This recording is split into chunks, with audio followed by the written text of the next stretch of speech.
Thank you very much for joining. I'm going to talk about something which I'm super interested in myself as a gamer and as someone who spends a lot of time online, and that's the way we present visual identity and cultural belonging in games and other virtual spaces. My name is Peter Gasston. I'm the innovation lead at VCCP, and as I mentioned, I spend a lot of time online. If you've ever encountered me online, you might have seen me looking like one of these. These are my different avatars from across different social platforms, whether they be games or whether they be messaging or whether they be the traditional social channels. And obviously the way I present myself in these channels is very different.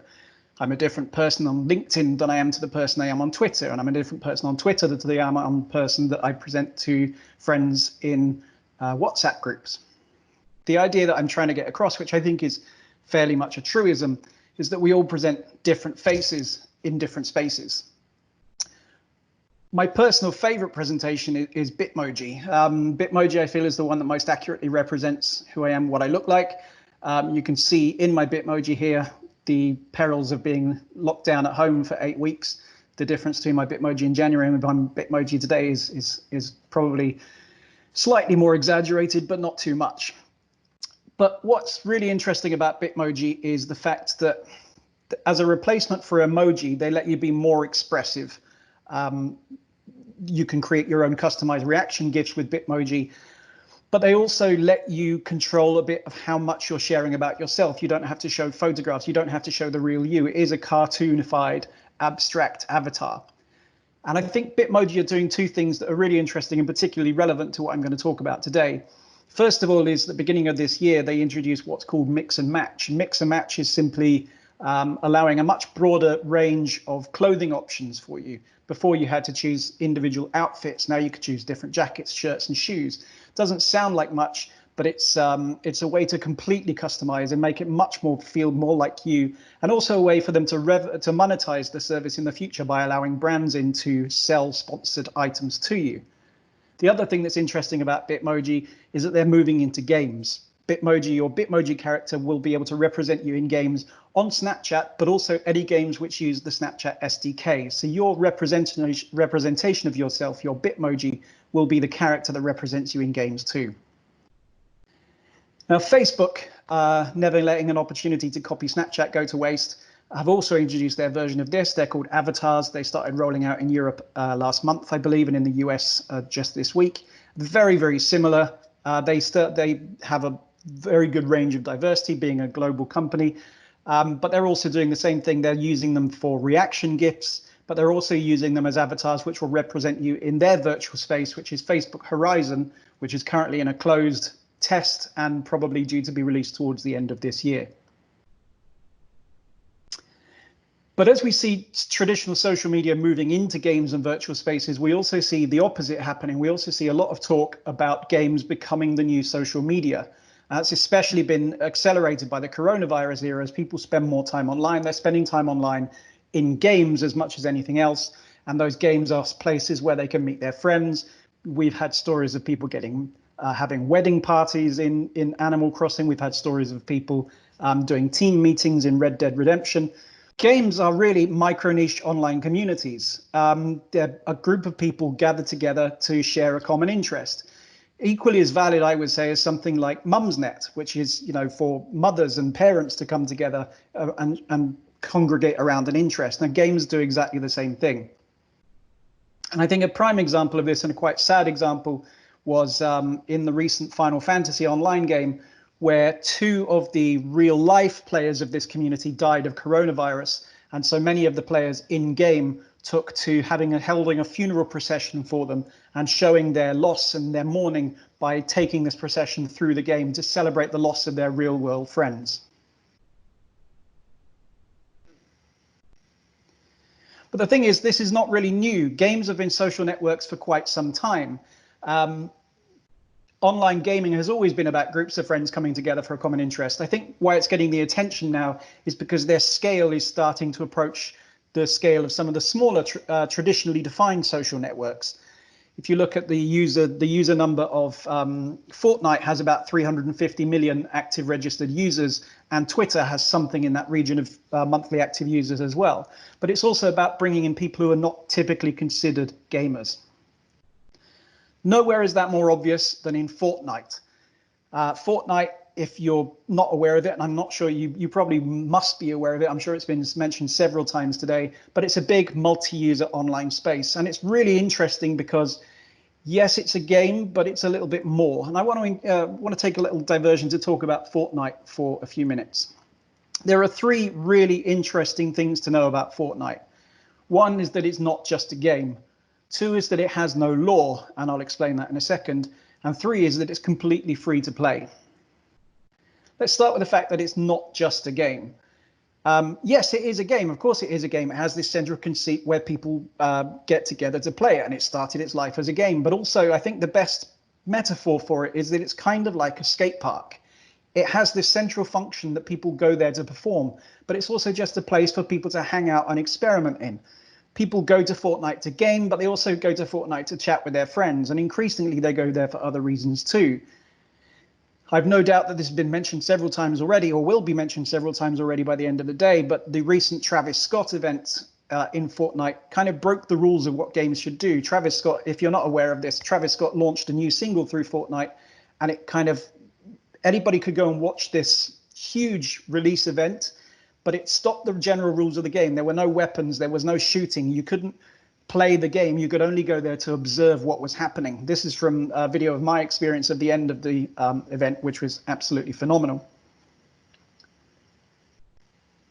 And that's been taken up a notch with the release of what's called Party Royale, which is a map in Fortnite, or a space in Fortnite, where it's purely for events and there are no game rules. You use your same character, your same avatar to go to this space, but you're there to enjoy a cultural event together. Tim Sweeney, who's the CEO of Epic Games, the maker of Fortnite, was asked, is Fortnite a game or a platform? And he said, well, it's a game, but ask me again in 12 months. Now, he was asked that question in December of last year, and I think 6 months later, we can already see what the answer would be next 6 months from now. The second thing that's interesting about Fortnite is that it has no lore. And in games, lore generally means an accumulation of knowledge, the backstory of, in fantasy games, you would have the kingdom and the kings and the royal families and the empires at war. Fortnite has none of this. Fortnite takes place outside of time and space. Other games, especially esports games like Apex Legends, have strong defined characters, and you play as that character. So although you can customize their weapons and their equipment, you are always playing as, for example, Bloodhound. Whereas Fortnite, you are always you. They give you the agency to create your own identity in that. And the way you express that identity is through what's called emotes and skins. Skins are essentially the visual appearance of your character, and emotes are customized signature moves, dance moves, or celebration moves that you can perform. And you can earn these through the game. You can also buy these in the game. And so you are always you, but you can express fully the way that you appear and you look to the other players. You've got complete control over that. Now, that's really interesting because it allows space for brands to come in. Things like Nike Air Jordans. Nike released Air Jordan skins into Fortnite, and that kind of feels okay because Fortnite takes place out of space and out of time. Whereas you wouldn't get the same effect if Nike released that into a Lord of the Rings game or a future game like Apex Legends. It's just harder for that to be a part of the game. And it also allows them to do a lot more crossover events. Just recently, they've done crossovers with John Wick, The Avengers, Stranger Things, Star Wars, Deadpool, all kinds of other entertainment and sports franchises can move into Fortnite. And again, because there is no in-game lore, because there's no strong opinionated story about a place and time, these things just make complete sense in ways that it wouldn't in other games. The third thing that's really important to know is that Fortnite is free to play. You can pick up a copy of Fortnite on any platform, and it is fully cross-platform, and you could play the game for hours and hours, hundreds of hours against all of your friends. You can become a champion without ever spending a single pound. And yet it makes money. Last year in 2019, it made an estimated £1.4 billion in revenue in-game. And it did this by simply selling cosmetics to players. Understanding that players have agency, that they are themselves, they will want to customize that and show off their cultural identity and their visual identity. That's how Fortnite makes its money. As Matthew Ball observed, it turns out the most effective way to generate billions of dollars is to not require a player spend a single one. So really, the interesting thing about that, and the thing that I want to leave with you, is that Fortnite makes money by letting players buy items that express cultural identity.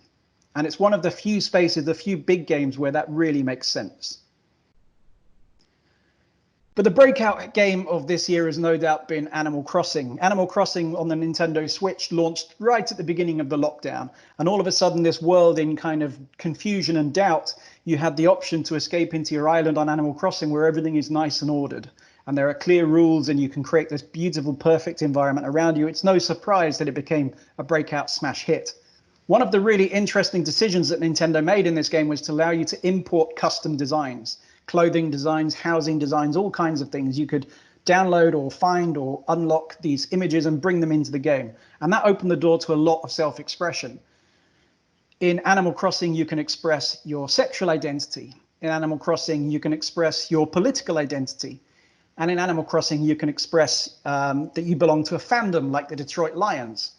The Detroit Lions recently unveiled their entire fixtures for the year ahead using Animal Crossing. Now, this is a little bit of a cheat because they didn't do this in-game. They just used the visual language and cut together this video. What they did do was make available a range of jerseys and clothing apparel branded with the Detroit Lions for players in Animal Crossing. And this has brought a whole range of self-expression.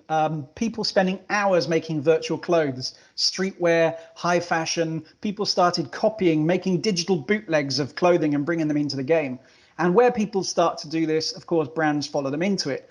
The first big account to really take notice of this was the Animal Crossing Fashion Archive, which started as a way to document all of the digital bootlegs that it was creating, like this Burberry that you see on the left, but then expanded to finding all the examples of high fashion in the game and promoting them. And this has encouraged brands to either partner with the Fashion Archive or come in on their own initiative.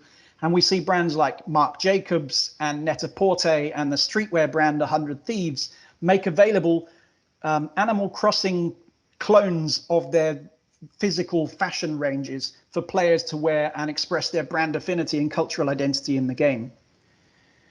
But it wasn't just clothing and apparel, it was also things for your home. The Getty Museum, I believe, were the first in this. They digitized a wide range of the famous paintings and portraits from their collection and made them available for people to put in on the walls of their virtual houses. And the Victoria and Albert Museum here in London, they created a range of William Morris wallpaper patterns that you could decorate your home with as well. That's led to things like this Animal Crossing interior design service, where they're charging people real money to decorate their virtual homes. Animal Crossing has created a cottage industry of retailers selling items and services that let players express cultural identity. For some idea of where this might go in the future, you want to be looking at things like Louis Vuitton's partnership with the big Asian esports phenomenon, League of Legends. It kind of crossed all different types of touch points between the game and the brand. So Louis Vuitton's designers designed skins for in-game characters, but they also designed a trophy case to hold the esports championship trophy. And they also released a range of physical apparel that was inspired by the fashion of the game as well. So really crossing over from in-game to physical and the esports aspect of it as well. And brands like 100 Thieves, who I mentioned earlier, 100 Thieves is a streetwear apparel retailer that's come from the world of esports and gaming. It was founded by a professional esports gamer, and they still have professional esports players, but they also sell branded apparel, and they also do podcasts and videos as well as the live streaming. They've really understood this kind of new gaming culture, and they're, again, touching every single touch point of it. The 100 Thieves brand is there. And for a look at where this might go even further in the future, you can imagine something like the Robard digital hoodie. This is a hoodie that costs, I believe, £40 or 40 euros, and it doesn't physically exist. You buy this and you send them a photograph of yourself, and they will digitally apply this hoodie to your photograph and send it back to you for sharing into your social networks. So it's digital clothing. It's clothing you don't own. And I can imagine in the not too distant future, You could buy a single digital item which would apply to your Fortnite avatar or to your Animal Crossing avatar, and also be applied to your photos of yourself and shared on your traditional social media. So it's a way for this gaming expression to go both into the physical world and into the digital world, a kind of augmented reality of apparel. So summing up everything I've just been talking about, one of the things when we look back is likely to be how it helps destigmatize virtual existence. We spend so much time, we've been forced to spend, when we look back at the COVID-19 lockdown, one of the most significant things is likely to be how it's helped destigmatize virtual existence. We've been forced to spend so much time online, and to stay in contact with people that we love and are friends with, we've chosen different virtual platforms, as well as video calling. There's been games, there's been chat, there's been everything else. And so this idea that virtual is one thing and physical is entirely separate from it, I think is likely to disappear. And as I mentioned earlier, games are online micro-niche communities, and they provide space for people to signal their cultural and social identities. And where there is space for people to signal those identities, there is space for brands and businesses to give them the tools and the services and the items to help them achieve that goal. That's where the big opportunity lies for the future. Thanks very much for listening. I hope you've enjoyed it, and I'll looking forward to answering some of your questions in the live Twitter Q&A on the hashtag Future of Gaming. Thank you very much.